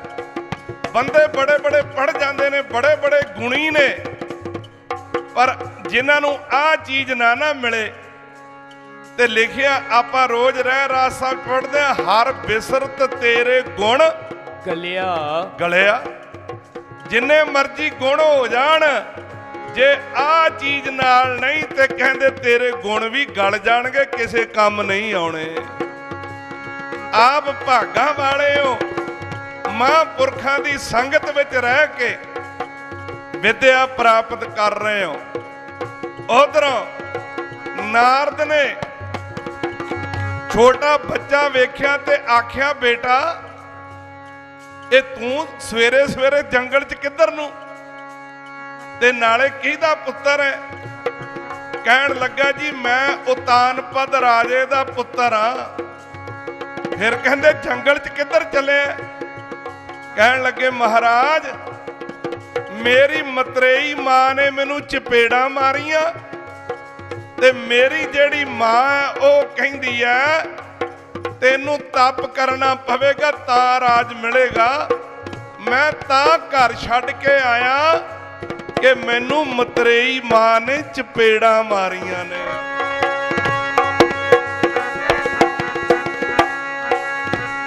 ਉਹ ਮੈਨੂੰ ਮਾਂ ਮਤਰੇਈ ਨੇ ਮਾਰਿਆ ਮੈਂ ਘਰ ਬਾਰ ਛੱਡ ਆ ਗਿਆ। ਮੈਨੂੰ ਮਾਂ ਮਤਰੇਈ ਨੇ ਮਾਰਿਆ ਮੈਂ ਘਰ ਬਾਰ ਛੱਡ ਆ ਗਿਆ। ਮੈਨੂੰ ਮਾਂ ਮਤਰੇਈ ਨੇ ਮਾਰਿਆ ਮੈਂ ਘਰ ਬਾਰ ਛੱਡ ਆ ਗਿਆ। ਮੈਨੂੰ ਮਾਂ ਮਤਰੇਈ ਨੇ ਮਾਰਿਆ ਮੈਂ ਘਰ ਬਾਰ ਛੱਡ ਆ ਗਿਆ। ਮੈਨੂੰ ਮਾਂ ਮਤਰੇਈ ਨੇ ਮਾਰਿਆ ਮੈਂ ਘਰ ਬਾਰ ਛੱਡ ਆ ਗਿਆ। ਮੈਨੂੰ ਮਾਂ ਮਤਰੇਈ ਨੇ ਮਾਰਿਆ ਮੈਂ ਘਰ ਬਾਰ ਛੱਡ ਆ ਗਿਆ। ਪਿਆਰਿਓ ਧਰੂ ਕਹਿਣ ਲੱਗਾ ਕਿ ਮੈਨੂੰ ਮਤਰੇਈ ਮਾਂ ਨੇ ਚਪੇੜਾ ਮਾਰ ਕੇ ਪਿਤਾ ਦੀ ਗੋਦੀ ਵਿੱਚੋਂ ਕੱਢ ਦਿੱਤਾ, ਮੈਂ ਤਾਂ ਆਇਆ। ਬਾਹੋਂ ਪਕੜ ਉਠਾ ਲਿਆ, ਮਨ ਵਿੱਚ ਰੋਸ ਮਤਰੇਈ ਕੀਤਾ ਮਤਰੇਈ ਕੀਤਾ। ਕਹਿੰਦੇ ਮੈਂ ਤਾਂ ਘਰ-ਬਾਰ ਛੱਡ ਕੇ ਆਇਆ। ਫਿਰ ਨਾਰਦ ਕਹਿੰਦਾ तेरी उम्र छोटी है, तेनू जानवर खा जाणगे। ते अगों 5 साल दा बच्चा की कहंदा है, कहन लगे महात्मा जी मैनू ये दसो ये जेड़े जानवर ने किहदे पैदा कीते होए ने? कहंदे रब दे। ते किहदे वस विच ने? कहंदे रब दे। कहंदे जे रब दे वस विच ने, रब दे पैदा कीते होए ने, ते मैनू खाणगे किवें जदों मैं भगती रब दी करन चलिया? बाणी चाहुंदा है सिंह सरन कत जाइए जो जंबक ग्रासै। सिंह नाम शेर दा ते जंबक कहंदे ने गिद्दड़ नूं। कहंदे भी शेर दी शरण च जाण दा फायदा ही की है जे गिद्दड़ ने खा जाना होवे ते। कहंदे फिर भगती करन दा फायदा ही की है जे जानवरां ने खा जाना नहीं खाणगे। ते भाई गुरदास जी कहंदे नारद मुन उपदेसिया। नारद मुनि ने उपदेश दे दिता ते भगती करन वास्ते जा रहा। उधरों राजे नूं पता लगा कि मेरा पुत्र ये जंगल विच चलिया गया ते पिछों बंदे भेजे, जाओ इनू बुला के लियाओ, इनू अद्धा राज भाग मैं दे देना, वापस आ जावे। आपां सिक्ख्या लैनी है बेटा, ख्याल देना। आपां आ सिक्ख्या लैनी है ध्रुव तो। कहन लगा अद्धा राज भाग दे देना, मुड़िया वापस। ते ध्रुव ने नमस्कार कीती परमात्मा नूं, वाह रब्बा हाले मैं भगती करन वास्ते तुरिया ही हाँ ते अद्धा राज भाग मिलण लग पिया। जे मैं भगती कर ली ते किड्डी वड्डी गल बनेगी। इसे तरह ही होया।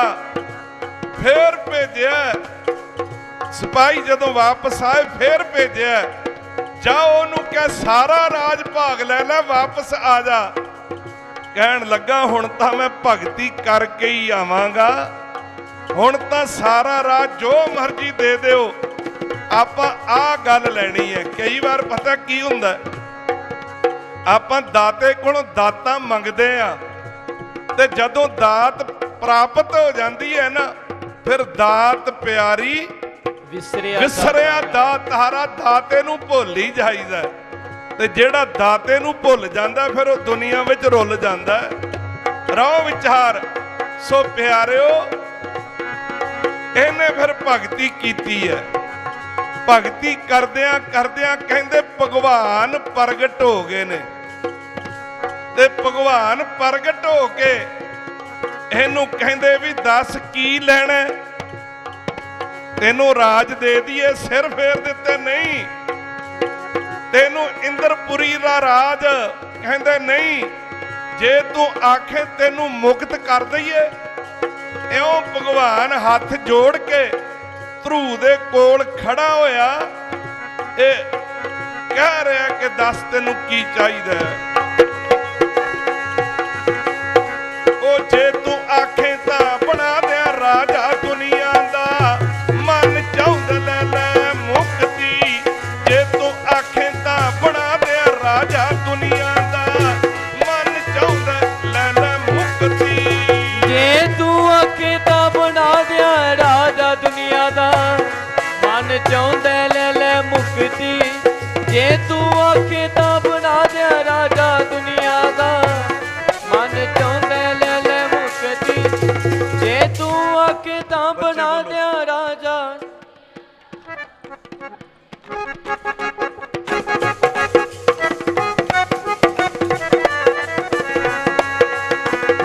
मन चाहुंदा ले ले मुक्ति। प्यारे जी मन चाहुंदा ले ले मुक्ति, मेरे प्यारे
ਭਗਵਾਨ ਹੱਥ ਜੋੜ ਕੇ ਖੜਾ ਹੋਇਆ ਹੈ।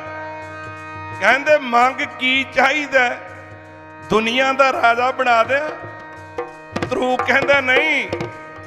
ਫਿਰ ਆਖਿਆ ਤੇਰੀ ਮੁਕਤੀ ਕਰਦੇ ਆ। ਧਰੂ ਕਹਿੰਦਾ ਨਹੀਂ। ਫਿਰ ਕਹਿੰਦਾ ਦੱਸ ਕੀ ਚਾਹੀਦਾ। ਜਿਵੇਂ ਕਈ ਵਾਰ ਨਾ ਬੱਚਾ ਜਿੱਦ ਕਰ ਲਵੇ ਨਾ, ਮਾਂ ਕਹਿੰਦੀ ਵੇ ਬੇਟਾ ਆਹ ਲੈ ਲੈ, ਆਹ ਚੀਜ਼ ਲੈ ਲੈ, ਆਹ ਚੀਜ਼ ਲੈ ਲੈ। ਜਦੋਂ ਫੇਰ ਵੀ ਨਾ ਮੰਨੇ, ਫਿਰ ਮਾਂ ਪੁੱਛਦੀ ਹੈ ਦੱਸ ਤੂੰ ਕੀ ਲੈਣਾ। ਭਗਵਾਨ ਕਹਿੰਦਾ ਦੱਸ ਫਿਰ ਤੂੰ ਕੀ ਲੈਣਾ। ਨਾ ਤੂੰ ਰਾਜ ਲੈਣਾ, ਨਾ ਤੂੰ ਮੁਕਤੀ ਲੈਣਾ। ਤੇ ਅੱਗੋਂ ਪਿਆਰਿਓ ਜੋ ਧਰੂ ਨੇ ਆਖਿਆ, ਆਓ ਆਪਾਂ ਸਾਰੇ ਹੀ ਬੇਨਤੀ ਕਰੀਏ, ਕਿਉਂਕਿ ਇੱਕ ਮੰਗ ਦੇ ਵਿੱਚ ਸਾਰਾ ਕੁਝ ਹੀ ਆ ਜਾਂਦਾ। ਜਿਵੇਂ ਇੱਕ ਵਾਰੀ ਨਾ ਇੱਕ ਕੋਈ ਮਹਾਤਮਾ ਕਿਸੇ ਦੇ ਘਰ ਗਿਆ। ਦੋਵੇਂ ਬੀਬੀ ਤੇ ਭਾਈ ਬਜ਼ੁਰਗ ਨੇ। ਦੋਨਾਂ ਦੀ ਨਿਗਾਹ ਵੀ ਘੱਟ ਹੈ, ਟੁੱਟੀ ਹੋਈ ਕੁੱਲੀ ਹੈ, ਕੋਈ ਔਲਾਦ ਨਹੀਂ, ਖਾਣ ਪੀਣ ਨੂੰ ਵੀ ਬਹੁਤਾ ਕੁਝ ਨਹੀਂ। ਮਹਾਂਪੁਰਖਾਂ ਦੀ ਸੇਵਾ ਬੜੀ ਕੀਤੀ ਤੇ ਮਹਾਂਪੁਰਖ ਖੁਸ਼ ਹੋ ਕੇ ਕਹਿਣ ਲੱਗੇ ਕੋਈ ਮੰਗ ਮੰਗੋ ਤੁਹਾਡੀ ਪੂਰੀ ਹੋ ਜਾਏਗੀ, ਪਰ ਮੰਗਿਓ ਕੇਵਲ ਇੱਕ ਮੰਗ। ਮੰਗਿਓ ਕੇਵਲ ਇੱਕ ਮੰਗ। ਇੱਕ ਮੰਗ। ਜੇ ਦੋ ਮੰਗੀਆਂ ਫੇਰ ਨਹੀਂ, ਕੇਵਲ ਇੱਕ ਮੰਗ ਮੰਗਣੀ ਹੈ। ਜਦੋਂ ਇੰਨੀ ਗੱਲ ਆਖੀ, ਸੋਚਦੇ ਨੇ ਕੀ ਮੰਗੀਏ। ਨਾ ਔਲਾਦ ਹੈ, ਨਾ ਘਰ ਹੈ, ਨਾ ਕੋਈ ਖਾਣ ਪੀਣ ਨੂੰ ਕੋਲ ਹੈ, ਕੁਝ ਵੀ ਨਹੀਂ। ਕੀ ਮੰਗੀਏ? ਆਖਿਆ ਮੰਗਿਓ ਇੱਕ ਮੰਗ। ਦੂਜੀ ਵਾਰ ਫੇਰ ਮਹਾਂਪੁਰਖਾਂ ਨੇ ਆਖਿਆ ਤੁਹਾਨੂੰ ਆਖਿਆ ਮੰਗ ਲਓ। ਬੀਬੀ ਸਿਆਣੀ ਸੀ, ਕਹਿਣ ਲੱਗੀ ਮਹਾਰਾਜ ਜੇ ਮੰਗੀਏ ਤੇ ਮਿਲੇਗਾ, ਦਿਓਗੇ? ਮਹਾਂਪੁਰਖ ਫੇਰ ਕਹਿੰਦੇ ਵੀ ਮੰਗਿਓ ਇੱਕੋ ਹੀ ਮੰਗ। ਕਹਿਣ ਲੱਗੀ ਚੰਗਾ ਫਿਰ ਖਿਆਲ ਦਿਓ ਇੱਕ ਮੰਗ। ਕਹਿਣ ਲੱਗੀ ਵੀ ਸਾਡੀ ਨੂੰਹ ਪੁੱਤ ਹੈ ਨੀਗਾ, ਸਾਡੀ ਨੂੰਹ ਚੁਬਾਰੇ ਵਿੱਚ ਬੈਠੀ ਹੋਵੇ, ਗੋਦੀ ਵਿੱਚ ਬਾਲ ਹੋਵੇ, ਹੱਥਾਂ ਵਿੱਚ ਸੋਨੇ ਦਾ ਚੂੜਾ ਹੋਵੇ ਤੇ ਸੋਨੇ ਦੀ ਮਧਾਣੀ ਨਾਲ ਦੁੱਧ ਰੜਕਦੀ ਵੇਖਣਾ ਚਾਹੁੰਦੇ ਆ। ਹੈਰਾਨ ਹੋ ਕੇ ਮਹਾਂਪੁਰਖ ਬਈ ਇੱਕ ਮੰਗ ਵਿੱਚ ਛੱਡਿਆ ਹੀ ਕੁਝ ਨਹੀਂ। ਕਹਿੰਦੇ ਦੁਬਾਰਾ ਫੇਰ ਮੰਗ। ਮਹਾਂਪੁਰਖ ਕਹਿਣ ਲੱਗੇ ਸ਼ਾਇਦ ਭੁੱਲ ਹੀ ਜਾਵੇ। ਉਹ ਫੇਰ ਕਹਿਣ ਲੱਗੀ ਬੀਬੀ ਮਹਾਰਾਜ ਅਸੀਂ ਆਪਣੀਆਂ ਅੱਖਾਂ ਨਾਲ ਇੱਕ ਚੀਜ਼ ਵੇਖਣਾ ਚਾਹੁੰਦੇ ਆ। ਮੰਗ ਮੰਗੀ ਨਹੀਂ, ਅੱਖਾਂ ਪਹਿਲਾਂ ਹੀ ਮੰਗ ਲੀਆਂ ਸਨ। ਅਸੀਂ ਆਪਣੀਆਂ ਅੱਖਾਂ ਨਾਲ ਇੱਕ ਚੀਜ਼ ਵੇਖਣਾ ਚਾਹੁੰਦੇ ਆ, ਸਾਡੀ ਨੂੰਹ ਪੁੱਤ ਹੈ ਨੀਗਾ। ਵੇਖ ਲੋ ਕਿੱਡੀ ਵੱਡੀ ਮੰਗ ਹੈ। ਸਾਡੀ ਨੂੰਹ ਚੁਬਾਰੇ ਵਿੱਚ ਬੈਠੀ ਹੋਵੇ, ਗੋਦੀ ਵਿੱਚ ਬਾਲ ਹੋਵੇ, ਪੁੱਤ ਤੇ ਨਾਲ ਪੋਤਾ ਵੀ ਮੰਗ ਲਿਆ। ਸਾਡੀ ਨੂੰਹ ਚੁਬਾਰੇ 'ਚ ਬੈਠੀ ਹੋਵੇ, ਗੋਦੀ 'ਚ ਬਾਲ ਹੋਵੇ, ਹੱਥ ਵਿੱਚ ਸੋਨੇ ਦਾ ਚੂੜਾ ਹੋਵੇ ਤੇ ਸੋਨੇ ਦੀ ਮਧਾਣੀ ਨਾਲ ਕਹਿ ਦਿਓ ਦੁੱਧ ਰੜਕਦੀ ਵੇਖਣਾ ਚਾਹੁੰਦੇ ਆ। ਪਿਆਰਿਓ ਇੱਕ ਮੰਗ ਵਿੱਚ ਸਾਰਾ ਕੁਝ ਹੀ ਮੰਗ ਲਿਆ, ਬਾਕੀ ਰਿਹਾ ਹੀ ਕੁਝ ਨਹੀਂ। ਆਓ ਆਪਾਂ ਵੀ ਇੱਕ ਮੰਗ ਮੰਗੀਏ। ਧਰੂ ਨੇ ਕਿੱਡੀ ਵੱਡੀ ਭਗਤੀ ਕਰਕੇ ਪਰਮਾਤਮਾ ਨੂੰ ਪ੍ਰਗਟ ਕਰਕੇ ਤੇ ਫੇਰ ਮੰਗ ਮੰਗੀ। ਸਾਡੇ ਤਾਂ ਕੋਲ ਪ੍ਰਗਟ ਗੁਰਾਂ ਕੀ ਬੋਲੋ ਜੀ, ਪ੍ਰਗਟ ਗੁਰਾਂ ਕੀ ਸਾਡੇ ਕੋਲ ਪ੍ਰਗਟ ਨੇ। ਆਪਾਂ ਤਾਂ ਮੰਗਣਾ ਹੀ ਹੈ, ਗੱਜ ਕੇ ਆਖੋ ਸਤਿਨਾਮ ਸ੍ਰੀ ਵਾਹਿਗੁਰੂ। ਮੰਗਣਾ ਹੀ ਹੈ। ਆਓ ਕੋਈ ਰਸਨਾ ਵਾਂਝੀ ਨਾ ਰਵੇ, ਕਿਉਂਕਿ ਮਹਾਂਪੁਰਖਾਂ ਦੀ ਯਾਦ ਵਿੱਚ ਜੁੜ ਕੇ ਬੈਠੇ ਆ। ਸੰਤ ਬਾਬਾ ਅਤਰ ਸਿੰਘ ਜੀ ਮਸਤੂਆਣਾ ਸਾਹਿਬ ਵਾਲੇ, ਸੰਤ ਬਾਬਾ ਤੇਜਾ ਸਿੰਘ ਜੀ ਪਿਆਰਿਓ ਆਪਣੇ ਵਿੱਚ ਵਿਚਰ ਰਹੇ ਨੇ। ਇਸ ਟਾਈਮ ਆਪਣੇ ਵਿੱਚ ਨੇ। ਐਵੇਂ ਨਹੀਂ ਯਾਦਾਂ ਮਨਾਈਆਂ ਜਾਂਦੀਆਂ, ਕਿਉਂਕਿ ਗੁਰਬਾਣੀ ਦਾ ਫਰਮਾਨ ਹੈ ਜੀਵਤ ਪੇਖੇ ਜਿਨੀ ਹਰ ਹਰ ਧਿਆਇਆ, ਸਾਧ ਸੰਗ ਤਿਨ ਦਰਸ਼ਨ ਪਾਏ। ਸੰਗਤ ਦੇ ਵਿੱਚ ਹੀ ਨੇ, ਗੱਜ ਕੇ ਆਖੋ ਸਤਿਨਾਮ ਸ੍ਰੀ ਵਾਹਿਗੁਰੂ। ਆਓ ਇੱਕ ਮੰਗ ਮੰਗਣੀ ਹੈ ਜਿਹੜੀ ਉਹ ਬੀਬੀ ਨੇ ਮੰਗੀ ਹੈ, ਉਹਦੇ ਵਿੱਚ ਸਾਰਾ ਕੁਝ ਹੀ ਮਿਲ ਜਾਣਾ, ਸਾਰੇ ਹੀ ਮੰਗਿਓ।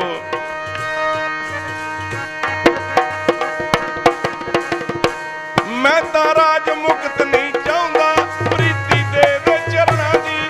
ਮੈਂ ਤਾਂ ਰਾਜ ਮੁਕਤ ਨਹੀਂ ਚਾਹੁੰਦਾ, ਪ੍ਰੀਤੀ ਦੇ ਚਰਨਾਂ ਦੀ। ਮੈਂ ਤਾਂ ਰਾਜ ਮੁਕਤ ਨਹੀਂ ਚਾਹੁੰਦਾ, ਪ੍ਰੀਤੀ ਦੇ ਚਰਨਾਂ ਦੀ। ਮੈਂ ਤਾਂ ਰਾਜ ਮੁਕਤ ਨਹੀਂ ਚਾਹੁੰਦਾ, ਪ੍ਰੀਤੀ ਦੇ ਚਰਨਾਂ ਦੀ। ਨਹੀਂ ਚਾਹੁੰਦਾ, ਪ੍ਰੀਤੀ ਦੇ ਚਰਨਾਂ ਦੀ।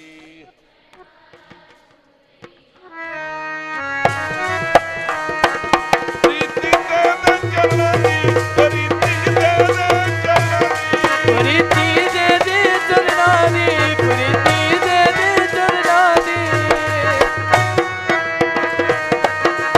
ਇਹਦੇ ਚਰਨਾਂ ਦੀ। ਮੈਂ ਤਾਂ ਰਾਜ ਮੁਕਤ ਨਹੀਂ ਚਾਹੁੰਦਾ, ਪ੍ਰੀਤੀ ਦੇ ਚਰਨਾਂ ਦੀ। ਮੈਂ ਤਾਂ ਰਾਜ ਮੁਕਤ ਨਹੀਂ ਚਾਹੁੰਦਾ, ਪ੍ਰੀਤੀ ਦੇ ਚਰਨਾਂ ਦੀ।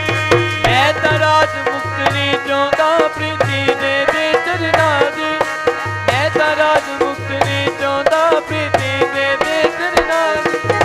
ਮੈਂ ਤਾਂ ਰਾਜ ਮੁਕਤ ਨਹੀਂ ਚਾਹੁੰਦਾ, ਪ੍ਰੀਤੀ ਦੇ ਚਰਨਾਂ ਦੀ। ਮੈਂ ਤਾਂ ਰਾਜ ਮੁਕਤ ਨਹੀਂ ਚਾਹੁੰਦਾ, ਪ੍ਰੀਤੀ ਦੇ ਚਰਨਾਂ ਦੀ। ਇਹ ਰਾਜ ਨਾ ਚਾਹੋ, ਮੁਕਤ ਨਾ ਚਾਹੋ, ਮਨ ਪ੍ਰੀਤ ਚਰਨ ਕਮਲਾਰੇ।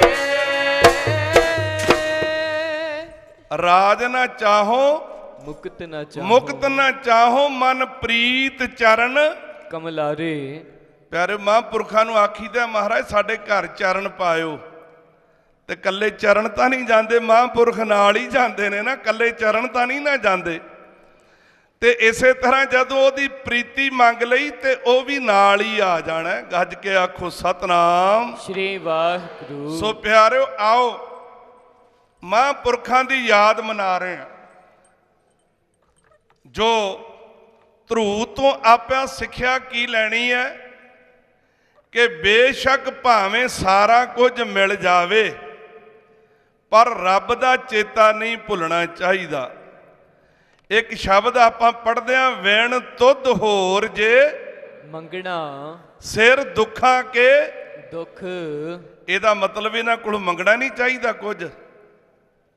ਨਾਲੇ ਲਿਖਿਆ ਬਾਰਕ ਵਾਂਗੀ ਹੋ ਸਭ ਕੁਛ ਮੰਗਾ। ਇਹ ਥੋੜਾ ਜਿਹਾ ਭੇਦ ਹੈ, ਇਹ ਪਾਠ ਕਰਨ ਵਿੱਚ, ਵਿਚਾਰਨ ਵਿੱਚ ਲਿਖਿਆ ਵਿਣ ਤੁਧ ਹੋਰ ਜੇ ਮੰਗਣਾ ਸਿਰ ਦੁੱਖਾਂ ਕੇ ਦੁੱਖ। ਤੇਰੇ ਤੋਂ ਬਗੈਰ ਤੇਰੇ ਕੋਲੋਂ ਮੰਗਣਾ। ਤੇਰੇ ਤੋਂ ਬਗੈਰ ਆਪਾਂ ਕੱਲੀ ਵਸਤੂ ਮੰਗਦੇ ਆ, ਇਹਨੂੰ ਨਾਲ ਨਹੀਂ ਮੰਗਦੇ। ਇਹ ਵਿਚਾਰ ਕਰਨੀ ਹੈ, ਜਿੱਥੇ ਇਹਦੇ ਕੋਲੋਂ ਸੁੱਖ ਮੰਗਣੇ ਨੇ, ਸਾਰਾ ਕੁਝ ਮੰਗਣਾ, ਉਹਦੇ ਨਾਲ ਨਾਲ ਇਹਨੂੰ ਵੀ ਮੰਗਣਾ। ਕਿਉਂਕਿ ਸੁੱਖ ਜਿਹੜੇ ਨੇ, ਸੁੱਖਾਂ ਦੇ ਸਾਧਨ ਅਸੀਂ ਮੰਗ ਲੈਨੇ ਆ, ਪਰ ਸੁੱਖਾਂ ਦਾ ਦਾਤਾ ਮੰਗਦੇ ਨਹੀਂ, ਤਾਂ ਕਰਕੇ ਅਸੀਂ ਸੁਖੀ ਨਹੀਂ ਹੁੰਦੇ। ਬੇਸ਼ੱਕ ਸੁੱਖਾਂ ਦੇ ਸਾਧਨ ਹੁੰਦੇ ਨੇ। ਕਿਸੇ ਨੇ ਲਿਖਿਆ, ਪਹਿਲਾ ਸੁੱਖ ਨਿਰੋਗੀ ਕਾਇਆ, ਨਿਰੋਗੀ ਕਾਇਆ ਵੀ ਸਰੀਰ ਤੰਦਰੁਸਤ ਹੋਵੇ। ਦੂਜਾ ਸੁੱਖ ਬਹੁਤੀ ਮਾਇਆ, ਧਨ ਹੋਵੇ ਕੋਲ। ਤੀਜਾ ਸੁੱਖ ਪੁੱਤਰ ਹਿਤਕਾਰੀ, ਪੁੱਤਰ ਲਾਇਕ ਹੋਵੇ। ਚੌਥਾ ਸੁੱਖ ਹੁਕਮੀ ਨਾਰੀ, ਘਰ ਵਾਲੀ ਆਗਿਆਕਾਰ ਹੋਵੇ। ਪੰਜਵਾਂ ਸੁੱਖ ਸ਼ਹਿਰ ਮੇ ਵਾਸਾ, ਸ਼ਹਿਰ ਮੇ ਵਾਸੇ ਦਾ ਮਤਲਬ ਸਾਰੇ ਸੁੱਖ ਸਾਧਨ ਕੋਲ ਹੋਣੇ। ਬੇਸ਼ੱਕ ਇੱਥੇ ਜੰਗਲ 'ਚ ਬੈਠੇ ਕਿੰਨੇ ਵਧੀਆ ਸਾਧਨ ਨੇ, ਇਹ ਸ਼ਹਿਰ ਵਿੱਚ ਵਾਸਾ ਹੀ ਹੈ। ਛੇਵਾਂ ਸੁੱਖ ਰਾਜ ਮੇ ਪਾਸਾ, ਰਾਜ ਦਰਬਾਰ ਵਿੱਚ ਵੀ ਚਲਦੀ ਹੋਵੇ। ਪਹਿਲਾ ਸੁੱਖ ਨਿਰੋਗੀ ਕਾਇਆ, ਦੂਜਾ ਸੁੱਖ ਬਹੁਤੀ ਮਾਇਆ, ਤੀਜਾ ਸੁੱਖ ਪੁੱਤਰ ਹਿਤਕਾਰੀ, ਚੌਥਾ ਸੁੱਖ ਹੁਕਮੀ ਨਾਰੀ, ਪੰਜਵਾਂ ਸੁੱਖ ਸ਼ਹਿਰ ਮੇ ਵਾਸਾ, ਛੇਵਾਂ ਸੁੱਖ ਰਾਜ ਮੇ ਪਾਸਾ। ਐਨੇ ਸੁੱਖ ਹੋਣ ਜੇ ਪੱਲੇ, ਨਾਮ ਪੱਲੇ ਤਾਂ ਬੱਲੇ ਹੀ ਬੱਲੇ। ਗੱਜ ਕੇ ਆਖੋ ਸਤਨਾਮ ਸ਼੍ਰੀ ਵਾਹਿਗੁਰੂ। ਇਹ ਸਾਰੇ ਸੁੱਖ ਹੋਣ, ਜੇ ਨਾਲ ਨਾਮ ਨਹੀਂ ਨਾ ਤੇ ਕੁਝ ਵੀ ਨਹੀਂ ਹੈ। ਨਾਮ ਹੋਏਗਾ ਨਾਲ ਤੇ ਫੇਰ ਬੱਲੇ ਬੱਲੇ ਹੋਣੀ ਹੈ। ਇਹ ਧਰੂ ਨੇ ਨਾਮ ਜਪਿਆ। ਆਪਾਂ ਮਹਾਂਪੁਰਖਾਂ ਨੂੰ ਯਾਦ ਕਰ ਰਹੇ ਆ। ਕਿਉਂ ਯਾਦ ਕੀਤਾ ਜਾ ਰਿਹਾ ਹੈ? ਕਿਉਂਕਿ ਇਹਨਾਂ ਨੇ ਨਾਮ ਜਪਿਆ। ਇਹ ਆਪਾਂ ਇਸ ਵਿਸ਼ੇ ਤੇ ਕੱਲ੍ਹ ਨੂੰ ਵਿਚਾਰ ਕਰਾਂਗੇ, ਕਿਉਂਕਿ ਜਿਹੜਾ ਸਮਾਂ ਸੀ ਉਹ ਨਿਯਤ ਸੰਪੂਰਨ ਹੋਇਆ। ਆਓ ਇੱਕ ਧਾਰਨਾ ਆਪਾਂ ਪੜ੍ਹਨੀ ਹੈ। ਜਦੋਂ ਗੁਰੂ ਨਾਨਕ ਦੇਵ ਸਾਹਿਬ ਮਹਾਰਾਜ ਦੁਨੀਆ 'ਚ ਵਿਚਰ ਰਹੇ ਸਨ ਤੇ ਉਸ ਸਮੇਂ ਭਾਈ ਬਾਲਾ ਜੀ, ਸੁਣਿਆ ਨਾ ਭਾਈ ਬਾਲਾ ਤੇ ਮਰਦਾਨਾ, ਬਾਲਾ ਜੀ ਪੁੱਛਦੇ ਨੇ, ਮਹਾਰਾਜ ਤੁਸੀਂ ਜਦੋਂ ਸੱਚਖੰਡ ਤੋਂ ਮੂਲ ਮੰਤਰ ਲੈ ਕੇ ਆਏ ਹੋ, ਇਹ ਸੁਣਿਆ ਨਾ? ਗੁਰੂ ਨਾਨਕ ਦੇਵ ਜੀ ਸੁਲਤਾਨਪੁਰ ਬੇਈ ਨਦੀ ਵਿੱਚ ਚੁੱਭੀ ਮਾਰ ਕੇ 3 ਦਿਨ ਵਿਚਰੇ, ਸੱਚਖੰਡ ਜਾ ਕੇ ਮੂਲ ਮੰਤਰ ਲੈ ਕੇ ਆਏ ਸੀ, ਜਿਹੜਾ ਆਪਾਂ ਪੜ੍ਹਦੇ ਆ। ਇਸ ਪਾਸੇ ਨਾ ਜਾਈਏ। ਕਹਿਣ ਲੱਗੇ ਜਦੋਂ ਤੁਸੀਂ ਸੱਚਖੰਡ ਗਏ ਸੀ ਉਦੋਂ ਕੀ ਉੱਥੇ ਵੇਖਿਆ? ਜਿਵੇਂ ਆਪਾਂ ਕੋਈ ਵਿਦੇਸ਼ ਵਿੱਚ ਜਾ ਕੇ ਆਵੇ ਨਾ ਤੇ ਆਏ ਨੂੰ ਪੁੱਛਦੇ ਨੇ ਉਹ ਕਿਹੋ ਜਿਹਾ ਦੇਸ਼ ਹੈ, ਉੱਥੇ ਕੀ ਕੁਝ ਵੇਖ ਕੇ ਆਏ ਹੈ। ਇਸੇ ਤਰ੍ਹਾਂ ਗੁਰੂ ਨਾਨਕ ਦੇਵ ਜੀ ਨੂੰ ਭਾਈ ਬਾਲਾ ਜੀ ਪੁੱਛਦੇ ਉੱਥੇ ਕੀ ਕੁਝ ਵੇਖਿਆ? ਤੇ ਗੁਰੂ ਨਾਨਕ ਦੇਵ ਜੀ ਦਾ ਪਹਿਲਾ ਬਚਨ ਸੀ, ਭਾਈ ਬਾਲਿਆ ਜਦੋਂ ਅਸੀਂ ਸੱਚਖੰਡ ਗਏ ਤੇ ਸਭ ਤੋਂ ਪਹਿਲਾਂ ਦਰਵਾਜ਼ੇ ਵਿੱਚ ਸਾਨੂੰ ਧਰੂ ਮਿਲਿਆ, ਧਰੂ। ਤੇ ਆਪਣੇ ਬਜ਼ੁਰਗ ਇੱਕ ਧਾਰਨਾ ਪੜ੍ਹਿਆ ਕਰਦੇ ਸਨ, ਮਹਾਂਪੁਰਖ ਪੜ੍ਹਿਆ ਕਰਦੇ ਸਨ। ਆਓ ਇਹ ਧਾਰਨਾ ਪੜ੍ਹ ਕੇ ਫਿਰ ਸਮਾਪਤੀ ਕਰੀਏ ਜੀ। ਉਹ ਸੱਚਖੰਡ ਦਾ ਦੁਆਰਾ ਜਾ ਕੇ ਮੱਲਿਆ, ਭਗਤੀ ਧਰੂ ਨੇ ਕੀਤੀ ਹੈ। ਸੱਚਖੰਡ ਦਾ ਦੁਆਰਾ ਜਾ ਕੇ ਮੱਲਿਆ, ਭਗਤੀ ਧਰੂ ਨੇ ਕੀਤੀ ਹੈ। ਸੱਚਖੰਡ ਦਾ ਦੁਆਰਾ ਜਾ ਕੇ ਮੱਲਿਆ, ਭਗਤੀ ਧਰੂ ਨੇ ਕੀਤੀ ਹੈ। ਸੱਚਖੰਡ ਦਾ ਦੁਆਰਾ ਜਾ ਕੇ ਮੱਲਿਆ, ਭਗਤੀ ਧਰੂ ਨੇ ਕੀਤੀ ਹੈ।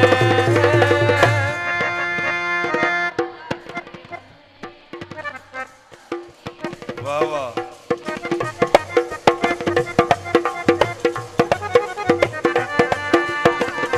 ਭਗਤੀ ਧਰੂ ਨੇ ਕੀਤੀ ਹੈ। ਮੇਰੇ ਪਿਆਰੇ ਭਗਤੀ ਧਰੂ ਨੇ ਕੀਤੀ ਹੈ। ਵਾਹ ਵਾਹ ਵਾਹ ਵਾਹ, ਭਗਤੀ ਧਰੂ ਨੇ ਕੀਤੀ ਹੈ। ਮੇਰੇ ਪਿਆਰੇ ਭਗਤੀ ਧਰੂ ਨੇ ਕੀਤੀ ਹੈ।